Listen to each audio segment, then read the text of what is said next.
Hello, welcome to easy class by മൂസിയിലേക്ക് എല്ലാവർക്കും സ്വാഗതം.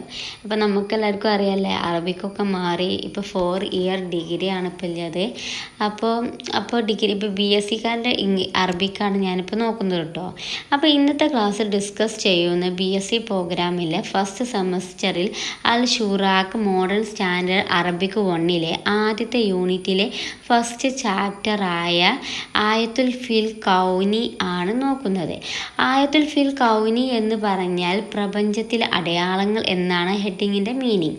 ഇനി നമുക്ക് പാഠത്തിലേക്ക് പോകാം. ഈ ഒരു പാഠത്തിൻ്റെ ആശയം എന്ന് പറയുന്നത് അള്ളാഹു തന്ന ഓരോ അനുഗ്രഹങ്ങളും അള്ളാഹു ഉണ്ട് എന്നതിന് ഉള്ള തെളിവുകളാണ്. അതായത് ഖുർആനിലെ സൂറത്തുൽ റൂം എന്ന ആയത്തിലെ 20-25 വരികളാണ് പാഠത്തിലുള്ളത്. ഇനി നോക്കാം. അപ്പോൾ അൽ വഹദ പാഠം 1 ആയത്തുൽ ഫിൽ കൗനി പ്രപഞ്ചത്തിലെ അടയാളങ്ങൾ.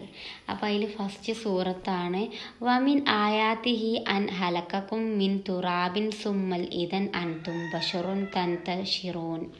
അതായത് നിങ്ങളെ അവൻ മണ്ണിൽ നിന്ന് സൃഷ്ടിച്ചു, എന്നിട്ട് നിങ്ങൾ ഇതാ ലോകമാകെ വ്യാപിക്കുന്ന മനുഷ്യവർഗമായിരിക്കുന്നു. ഇത് അവൻ്റെ സൃഷ്ടാന്തങ്ങളിൽ പെട്ടതാണത്രേ. അപ്പം അതായത് ഒരു മനുഷ്യൻ എന്ന് പറയുന്നത് അള്ളാഹു എന്തിൽ നിന്ന് സൃഷ്ടിച്ചെന്ന് പറഞ്ഞത് മണ്ണിൽ നിന്ന്. എന്നിട്ട് സന്താനങ്ങളിലൂടെ ഈ രാജ്യത്ത് അല്ലെങ്കിൽ ഈ ഒരു ലോകത്ത് തന്നെ മനുഷ്യർ എന്ന് പറഞ്ഞ വർഗം ഒരുപാടുണ്ടായല്ലേ.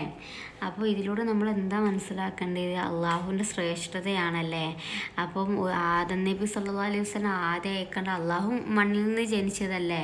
എന്നിട്ട് ഒരുപാട് മക്കളുണ്ടായി ഇപ്പോൾ ഒരുപാട് മനുഷ്യരായി. ഇത് അള്ളാഹുവിൻ്റെ ഒരു അനുഗ്രഹമാണ് എന്നാണ് പറയുന്നത്. ഇനി നമുക്ക് രണ്ടാമത്തെ ആയത്തിലേക്ക് പോകാം.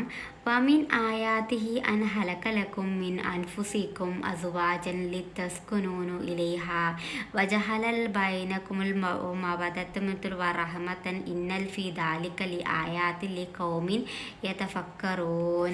അതായത് ഇതിൻ്റെ അർത്ഥം എന്ന് പറയുന്നത് നിങ്ങൾക്ക് സമാധാനപൂർവ്വം ഒത്തുചേരേണ്ടതിനായി നിങ്ങളിൽ നിന്ന് തന്നെ നിങ്ങൾക്ക് ഇണയെ സൃഷ്ടിക്കുകയും അപ്പോൾ നിങ്ങൾക്കിടയിൽ സ്നേഹം കരുണയും ഉണ്ടാക്കുകയും ചെയ്യുന്നതും അവൻ്റെ ശ്രേഷ്ഠാന്തികളിൽ പെട്ടതാണത്രേ. തീർച്ചയായും അതിൽ ചിന്തിക്കുന്ന ജനങ്ങൾക്ക് ദൃഷ്ടാന്തങ്ങളുണ്ട് എന്നതാണ് ഈ ആയത്തിൻ്റെ അർത്ഥം. അപ്പം നിങ്ങൾക്ക് സമാധാനവും ഒത്തുചേരേണ്ടതിനായി നിങ്ങളിൽ നിന്ന് തന്നെയെന്ന് പറയുന്നത് അപ്പോൾ ഒരു ആണിൻ്റെ ഭാര്യയിൽ നിന്നാണ് ഒരു പെണ്ണിനെ ഉണ്ടാക്കിയതല്ലേ, അല്ലെങ്കിൽ ഇണയെ ഉണ്ടാക്കിയിരിക്കുന്നത്. അപ്പം അത് അള്ളാഹുവിൻ്റെ ആ ഒരു ശ്രേഷ്ഠതയാണല്ലോ കാണിച്ചത്. നമ്മൾ ഒറ്റപ്പെടാതെ നിൽക്കാനും നമുക്ക് സന്താനങ്ങൾ ഉണ്ടാകാനും എല്ലാത്തിനു വേണ്ടിയാണ് നമുക്കൊരു ഇണയും കൂടി അള്ളാഹു സൃഷ്ടിച്ചു തന്നത്. ആ ഒരു ഈ പരസ്പരം സ്നേഹിക്കാനും കരുണ കാണിക്കാനും എല്ലാത്തിനാണ് ഒരു ഇണയെ എന്ന് പറയുന്നത്. അപ്പം ഇതാണ് ഈ വരിൻ്റെ അർത്ഥം എന്ന് പറഞ്ഞത്. ഇവിടെയും നമുക്ക് ആ ഒരു ശ്രേഷ്ഠതയും അള്ളാഹുവിൻ്റെ ആ ഒരു കരുണയും എല്ലാം ഇതിൽ നമ്മൾ കാണുന്നുണ്ട്. ഇനി നമുക്ക് മൂന്നാമത്തെ ആയത്തിലേക്ക് പോവാം. വമിൻ ആയാത്തിഹി ഹലക്കൽ സമാവാതി വെൽ അർളി വഹതിലാഫൂന അൽസിനതികും വഅൽവാനികും ഇന്നൽ ഫീ ദാലിക ആയാതിൽ ലിൽ ആലമീൻ. അതായത് ആകാശഭൂമികളുടെ സൃഷ്ടിയും നിങ്ങളുടെ ഭാഷകളിലും വർണ്ണങ്ങളിലുമുള്ള വ്യത്യാസവും അവൻ്റെ സൃഷ്ടാന്തങ്ങളിൽ പെട്ടതാണത്രേ. തീർച്ചയായും അതിൽ അറിവുള്ളവർക്ക് ദൃഷ്ടാന്തങ്ങളുണ്ട്. അതായത് ആകാശഭൂമി സൃഷ്ടിയും, അതായത് ഒരുപാട് നമ്മുടെ ലോകത്ത് ഒരുപാട് മനുഷ്യരുണ്ട്. ആ മനുഷ്യരുടെ ഭാഷയിലായിക്കോട്ടെ അല്ലെങ്കിൽ വർണ്ണത്തിൽ, അതായത് മുഖച്ഛായ തന്നെ എത്രയോ വ്യത്യാസമുണ്ടല്ലേ. അപ്പോൾ അതൊക്കെ അള്ളാഹുവിൻ്റെ ഒരു സൃഷ്ടിയാണല്ലേ. കാരണം എത്രയോ മനുഷ്യന്മാരുടെ നമുക്ക് ഭാഷകളായിക്കോട്ടെ എത്ര ഭാഷകളുണ്ട്, അതൊക്കെ അള്ളാഹു നമുക്ക് തന്നതാണല്ലേ. അങ്ങനെ ഒരുപാട് അനുഗ്രഹങ്ങൾ നമുക്ക് തന്നിട്ടുണ്ട് എന്നാണ് പറയുന്നത്. ഇനി നമുക്ക് അടുത്ത ആയത്തിലേക്ക് പോകാം. വമിൻ ആയാതിഹി മനാമുക്കും ബില്ലൈലി വൽ നഹാരിന വഹബത് ഹാബുക്കും മുസ്മീൻ ഫളലിഹിമിൽ ഇന്നൽ ഫി ദാലിക ബി ആയാതി ലിഖൗമിൻ യസ്മഊൻ. അതായത് നമുക്ക് അർത്ഥം എന്താണെന്ന് നോക്കാം. രാത്രിയും പകലും നിങ്ങൾ ഉറങ്ങുന്നതും അവൻ്റെ അനുഗ്രഹത്തിൽ നിന്ന് നിങ്ങൾ ഉപജീവനം തേടുന്നതും അവൻ്റെ സൃഷ്ടാന്തങ്ങളിൽ പെട്ടതാണത്രേ. തീർച്ചയായും അതിൽ കേട്ടു മനസ്സിലാക്കുന്ന ജനങ്ങൾക്ക് ദൃഷ്ടാന്തങ്ങളുണ്ട് എന്നതാണ് ഈ ആയത്തിൻ്റെ അർത്ഥം. അപ്പം അതായത് എന്താ ഇവിടെ ഉദ്ദേശിക്കുന്നത് ചോദിച്ചാൽ, നമ്മൾ രാത്രിയായാലും പകലായാലും നമ്മൾ ഉറങ്ങുന്നുണ്ട് അല്ലേ, അത് അള്ളാഹുവിൻ്റെ അനുഗ്രഹമാണ്. അപ്പോൾ അതിൽ നിന്ന് നമ്മൾ ഉപജീവനം തേടുന്ന എന്ന് ഉദ്ദേശിക്കുന്നത്, നമ്മൾ ശരിക്കും പറഞ്ഞാൽ ഉറങ്ങുക എന്ന് പറഞ്ഞാൽ നമ്മൾ പകുതി മരണമാണ്. കാരണം നമ്മളൊന്നും അറിയുന്നില്ല. നമ്മൾ ഡയറക്റ്റ് നമ്മൾ ഉറങ്ങുമ്പോൾ നമ്മൾ എന്താ നമ്മൾ ഇവിടെ നടക്കുന്നത് എന്താണെന്നൊന്നും അറിയില്ല. എല്ലാം നമ്മുടെ ബോഡി തന്നെ ശാന്തമായാണ് നമ്മൾ ഉറങ്ങുന്നത്. അതൊരു പകുതി മരണമാണ് എന്നാണ് ഇവിടെ പറയുന്നത്. അപ്പോൾ അതിൽ നിന്ന് നമ്മൾ ഉപജീവിച്ചാണ് നമ്മൾ എഴുന്നേൽക്കുകയാണല്ലോ ചെയ്യുന്നത്. അതൊക്കെ അള്ളാഹുവിൻ്റെ അനുഗ്രഹമായി തന്നെയാണ് നമ്മൾ കാണേണ്ടത്. നമ്മുടെ ശ്വാസമായിക്കോട്ടെ എല്ലാം അള്ളാഹു തന്നൊരു അനുഗ്രഹമാണ് അല്ലേ. നമുക്ക് അടുത്ത ആയത്തിലേക്ക് പോവാം. വമിൻ ആഹൻ വയുനസ്സിലൂനൽ മിനസ്സമാഇ മാഅൻ വയുഹ്യിൽ ബിഹിൽ അർളൻ ബഅദൽ മൗതി ഹമൽ ഇന്ന ഫി ദാലിക ബിആയാതി ലിഖൗമിൻ യഅഖിലൂൻ. അതായത് ഇതിൻ്റെ അർത്ഥം എന്ന് പറയുന്നത്, ഭയവും ആശയവും ഉളവാക്കിക്കൊണ്ട് നിങ്ങൾക്ക് മിന്നൽ കാണിച്ചു തരുന്നതും ആകാശത്ത് നിന്ന് വെള്ളം ചൊരിയുകയും അതുമൂലം ഭൂമിക്ക് അതിൻ്റെ നിർജീവാവസ്ഥയിലേക്ക് ശേഷം ജീവൻ നൽകുകയും ചെയ്യുന്നതും അവൻ്റെ ദൃഷ്ടാന്തങ്ങളിൽ പെട്ടതാണത്രേ. തീർച്ചയായും അതിൽ ചിന്തിച്ച് മനസ്സിലാക്കുന്ന ജനങ്ങൾക്ക് ദൃഷ്ടാന്തങ്ങളുണ്ട്. അതായത് നമ്മുടെ ഭയവും ആശയവും ഉളവാക്കിക്കൊണ്ട് നിങ്ങൾക്ക് മിന്നൽ കാണിച്ചു തരുന്നതും ആകാശത്ത് നിന്ന് വെള്ളം ചൊരിഞ്ഞു തരുന്നു. അത് നമുക്ക് ഭയം ഉണ്ടല്ലേ, മിന്നൽ ഇടിയൊക്കെ വെട്ടുമ്പോൾ. പക്ഷെ ആ ഒരു ഭയത്തിൽ നിന്ന് നമുക്ക് എന്താ കിട്ടുന്നത്? വെള്ളമാണല്ലേ, മഴ പെയ്യുകയാണ് ചെയ്യുന്നത്. അത് നമ്മൾ ആശിക്കാണ് ചെയ്യുന്നത്. അത് നമ്മൾ കൊതിക്കുന്നുണ്ട്, ഒരു മഴ പെയ്ത് നമ്മുടെ ഭൂമിയൊക്കെ ഒന്ന് തണുക്കാനല്ലേ. എന്നാലും അതിൻ്റെ കൂടെ മിന്നലെന്ന് പറഞ്ഞൊരു ഭയവും അള്ളാഹു സൃഷ്ടിക്കുന്നുണ്ട്. അപ്പോൾ ആ ഒരു ഭൂമിക്ക് അപ്പോൾ ആ ഒരു ജീവാവസ്ഥയിലേക്ക് ശേഷം പിന്നെയും നമ്മുടെ ഭൂമിയിലേക്ക് ജീവൻ വെപ്പിക്കുകയാണ് ചെയ്യുന്നത്. ഭയങ്കര വെള്ളവും കാര്യമൊക്കെ ഭയങ്കര ഭൂമി തന്നെ മാറുകയാണ് അപ്പോൾ ചെയ്യുന്നതല്ലേ. പിന്നെ അള്ളാഹു എന്ത് ചെയ്യുന്നു? സാധാ പോലെ തന്നെ ഭൂമിനെ ആക്കി തരികയാണ് ചെയ്യുന്നത്. ഇതൊക്കെ കാണുമ്പോൾ നമ്മൾ എന്താണ് മനസ്സിലാക്കേണ്ടത്? അള്ളാഹ് എന്ന് പറഞ്ഞ ശക്തി ചെറുതല്ല എന്ന് വേണം നമ്മൾ മനസ്സിലാക്കാനല്ലേ. അപ്പം ഇതിൽ നിന്നൊക്കെ അള്ളാഹുവിൻ്റെ ആ ഒരു ശ്രേഷ്ഠതയും ഒക്കെ അള്ളാഹു കാണിച്ചു തരികയാണ് ചെയ്യുന്നത്. ഇനി നമുക്ക് അടുത്ത ആയത്തിലേക്ക് പോവാം. മിനൽ അർളി ഇദാ അൻതും തഹ്റുജൂൻ. അതായത് ഇതിൻ്റെ അർത്ഥം എന്ന് പറയുന്നത്, അവൻ്റെ ദൃഷ്ടാന്തങ്ങളിൽ പെട്ടതാകുന്നു ആകാശങ്ങളും ഭൂമിയും അവൻ്റെ കൽപ്പനയാൽ സ്ഥാപിതമായിരിക്കുന്നു. എന്നിട്ട് അവൻ നിങ്ങളെ ഭൂമിയിൽ നിന്ന് വിളിക്കുമ്പോൾ ഇതാ നിങ്ങൾ പുറത്തു വരുന്നു. അതായത് നമ്മുടെ ഭൂമി ആയിക്കോട്ടെ ആകാശമായിക്കോട്ടെ അതൊക്കെ ഒരു അച്ചുതണ്ടിലൂടെ കറങ്ങാനല്ലേ, നമുക്കറിയാം. അതൊന്ന് അങ്ങോട്ടോ ഇങ്ങോട്ടോ ആയാൽ നമ്മുടെ ഭൂമി തന്നെ ഇല്ലാതാവല്ലേ. അപ്പം നമ്മുടെ ഭൂമിക്ക് എന്തെങ്കിലും പറ്റിയാൽ എന്താ ഉണ്ടാവുക? ആൾക്കാരൊക്കെ മരിച്ച് അങ്ങോട്ട് പോകേണ്ടി വരും എന്ന് പറഞ്ഞത് പുറത്ത് പോകേണ്ടി വരുമല്ലേ. അതായത് ഭൂമിയിൽ നിന്ന് തന്നെ നമ്മൾ പുറത്തേക്ക് ആകാശത്തിലേക്ക് പോകേണ്ടി വരും. കാരണം എല്ലാവരും മരിക്കുമെന്നാണ് ഇതിലൂടെ പറഞ്ഞത്. ഇതൊക്കെ ആ ഒരു ഇതിൽ നിർത്തുന്നത് ആരാണ്? അള്ളാഹു ആണല്ലേ. ഈ ശ്രേഷ്ഠതകളോടെ നമുക്ക് കാണിച്ചു തരുന്നത് എന്താണ്? അള്ളാഹു ശ്രേഷ്ഠനാണ്. അള്ളാഹു നമുക്ക് കരുണ കാണിച്ചു തരുന്നല്ലേ. അപ്പോൾ ഇതൊക്കെയാണ് ഈ ഒരു ആയത്തിലൂടെ നമുക്ക് മനസ്സിലാക്കാൻ പറ്റുന്നത്.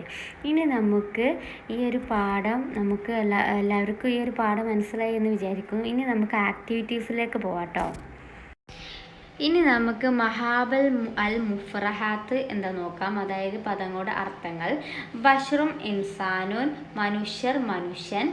ഇഖ്തിലാഫ് അല്ലെങ്കിൽ തനൂഹ എന്ന് പറഞ്ഞാൽ വ്യത്യാസം അല്ലെങ്കിൽ വൈവിധ്യങ്ങൾ. അൽവാനുൻ നിറങ്ങൾ. അബുത്തഹാൽ റആബത്തുൽ വതലാബ് ആഗ്രഹങ്ങൾ. മഹാദത്ത് മുഹബത്ത് എന്ന് പറഞ്ഞാൽ സ്നേഹം. അൽസിനാത്തുൻ നാവുകൾ.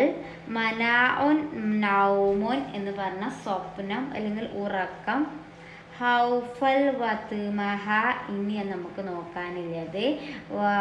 ഹൗഫൽ മത്ഹ എന്ന് പറഞ്ഞാൽ ഭയവും അനുഗ്രഹങ്ങളും. അപ്പോൾ ഹൗഫൽ മിൻ താരിയിൽ ബറക്കമിൽ വത്തമാഹൻ മിൻ തൗഹൽ മാതാറ എന്ന് പറഞ്ഞ ഇടിമിന്നലിൻ്റെ ഉപദ്രവം ഭയന്ന് മഴയുടെ ഗുണം പ്രതീക്ഷിക്കുന്നു. അതായത് മഴ പെയ്യുമ്പോൾ നമുക്കറിയാം ഇടി വെട്ടുന്നേ, അത് നമുക്ക് പേടിയാണല്ലേ. പക്ഷെ മഴ എന്ന് പറഞ്ഞാൽ നമുക്ക് കിട്ടുന്ന അനുഗ്രഹമാണ്. വെള്ളം വേണമെങ്കിൽ മഴ പെയ്യണമല്ലേ, അല്ലെങ്കിൽ ആകെ വരണ്ട് ഭൂമിക്ക് വെള്ളം കിട്ടാതെ നമ്മൾ വെള്ളത്തിന് വേണ്ടി അലയും അല്ലേ. പക്ഷെ ആ ഒരു പ്രതീക്ഷ, ആ ഒരു ആഗ്രഹത്തിൻ്റെ പുറമെ അതിൻ്റെ കൂടെ ഒരു ഭയവും കൂടി അള്ളാഹു തരുന്നുണ്ട് എന്നതാണ് ഈ ഒരു വരിൻ്റെ അർത്ഥം എന്ന് പറയുന്നത്. ഇനി നമുക്ക് പോയ ഭാഗം പൂരിപ്പിക്കാനുള്ളതാണ്. അത് ടെക്സ്റ്റ് ബുക്കിൽ അതേപോലെ തന്നെയാണ് കൊടുത്തിരിക്കുന്നത്. ഉദാഹരണം രണ്ടെണ്ണം പറയാം. വമിൻ ദേശ് എന്ന് പറഞ്ഞു വമിൻ ആയാത്തിഹി എന്നാണ് അവിടെ വരുന്നത്. ആയാത്തി അൻ ഹലക്കലക്കും മിന തുറാബ്. പിന്നെ രണ്ടാമത്തെന്ന് പറഞ്ഞാൽ വമിൻ ആയാത്തി അൻ ഹലക്കലക്കും മിനൽ അൻഫുസിക്കും അസുവാജൻ, അല്ലെങ്കിൽ ബാക്കി ഫുള്ളായിക്കണം നമുക്ക് ആയത്ത് വേണമെങ്കിൽ എഴുതാം. അപ്പം അങ്ങനെ അത് ഫുള്ളാക്കാനില്ലതാണ്. ഇനി നമുക്ക് അടുത്ത വർക്കിലേക്ക് പോകാം. ഇനി നമുക്ക് ഈ പാഠത്തിലെ ചോദ്യോത്തരങ്ങളിലേക്ക് പോവാം. അതിൽ ഫസ്റ്റ് ക്വസ്റ്റ്യൻ ആണ് മിമ്മ ഹലക്കന അള്ളാഹു തഹാല. എന്തിൽ നിന്നാണ് സർവശക്തനായ ദൈവം നമ്മെ സൃഷ്ടിച്ചത്? നമ്മളെ മണ്ണിൽ നിന്നാണല്ലേ. അപ്പോൾ അത് അറബിയിൽ പറയല് മീനൽ തൂർബത്ത് എന്നാണ്. ഇനി നമുക്ക് രണ്ടാമത്തെ ക്വസ്റ്റ്യനിലേക്ക് പോവാം. മാ അസാസുൽ ഹയാത്തിൽ സൗജിയാത്ത് എന്ന് പറഞ്ഞാൽ ദാമ്പത്യ ജീവിതത്തിൻ്റെ അടിസ്ഥാനം എന്താണ്? അപ്പം അതിൻ്റെ ഉത്തരമാണ് ദുരിയത്ത്, അതായത് സന്താനങ്ങൾ. ഇനി മൂന്നാമത്തെ ക്വസ്റ്റ്യനാണ് മാ ഹർലുൽ ഹൽക്കിൽ അസ്വാജ്. അങ്ങനെയെന്ന് പറഞ്ഞാൽ ജോഡികൾ സൃഷ്ടിക്കുന്നതിൻ്റെ ഉദ്ദേശം എന്താണ്? അപ്പം മിൻ അൽ റുബി വൽ റഹ്മത്ത്, അതായത് സ്നേഹത്തിനും കാരുണ്യത്തിനും. ഇനി നാലാമത്തെ ക്വസ്റ്റ്യനാണ് കൈഫൽ യുഹ്യിൽ അല്ലാഹുൽ അർളുൽ ബഅദൽ മൗതിയ. അതിൻ്റെ മീനിങ് എന്ന് പറയുന്നത് എങ്ങനെയാണ് ദൈവം ഭൂമിയെ അതിൻ്റെ മരണശേഷം പുനർജീവിപ്പിക്കുന്നത്? അപ്പം അള്ളാഹുവിക്ക് ഭൂമിയെ അള്ളാഹുവാണ് സൃഷ്ടിച്ചത്. അള്ളാഹുവിനെ സൃഷ്ടിക്കാനും നശിപ്പിക്കാനും കഴിയും. ഇനി നമുക്ക് അഞ്ചാമത്തെ ക്വസ്റ്റ്യൻ നോക്കാം. മാഹിയാൽ ഹയാത്തുല്ലാഹുൽ മുദ് കറൂനുൽ ഫിൽ നല്ല. അതിൻ്റെ അർത്ഥം എന്ന് പറയുന്നത് നമുക്ക് മലയാളത്തിൽ എന്താ നോക്കാം. മനുഷ്യനെ മണ്ണിൽ നിന്നും സൃഷ്ടിച്ചു. മനുഷ്യർക്ക് സ്നേഹിക്കാനും കർണത്തിനും ഇണകളെ നൽകി. ആകാശഭൂമിയെ ഉണ്ടാക്കി. മനുഷ്യരുടെ ഭാഷകളിലും വർണ്ണങ്ങളിലും വ്യത്യാസം ഉണ്ടാക്കി. രാത്രിയിലും പകലിലും നിങ്ങൾ ഉറങ്ങുന്നതും അവൻ്റെ അനുഗ്രഹത്തിൽ നിന്ന് നിങ്ങൾ ഉപജീവനം തേടുന്നതും അതൊക്കെ അള്ളാഹുവിൻ്റെ കരുണയാണ്. അതേപോലെ ഭയവും ആശയവും ഉളവാക്കിക്കൊണ്ട് നിങ്ങൾക്ക് മിന്നൽ കാണിച്ചു തരുന്നതും ആകാശത്ത് നിന്ന് വെള്ളം ചൊരിയുകയും അതുമൂലം ഭൂമിക്ക് അതിൻ്റെ നിർജീവാവസ്ഥയിലേക്ക് ശേഷം ജീവൻ നൽകുകയും ചെയ്യുന്നത് അള്ളാഹുവാണ്. ഇതൊക്കെയാണ് ആ ഒരു ദൃഷ്ടാന്തങ്ങൾ. അള്ളാഹു ഉണ്ട്, അള്ളാഹു ആണ് എല്ലാം സൃഷ്ടിച്ചത് എന്നതിന് ദൃഷ്ടാന്തങ്ങളാണ് ഈ പറഞ്ഞ കാര്യങ്ങളൊക്കെ.